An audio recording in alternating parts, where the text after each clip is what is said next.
You know, there are people struggling with lack of employment because the job that they worked for may have gone under because of the storm. Business owners are really struggling to keep up and keep things going with the way that Spruce Pine was impacted. People struggling financially because of that is a huge thing for us as well.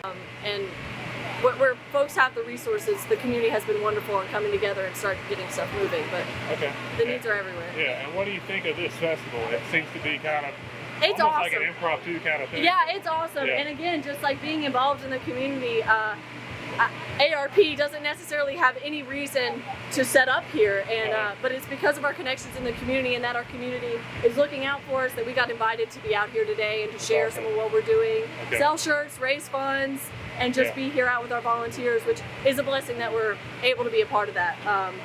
And I love it. I'm excited to walk around now and go buy stuff, and it's awesome. And what are some things that ARP, I know ARP is like a separate thing as well, but what are some things the Appalachian Rebuild Project could use some help with, and how can people support y'all? The biggest thing right now that I would tell the average individual is to please follow us on social media. I do a lot of work to keep up-to-date information about what the projects are that we're doing. That's where the majority of our donations come from and where our funding comes from. So I think it's very important to be a good steward, obviously, of other people's money. They entrust ARP to see that money go back into our communities.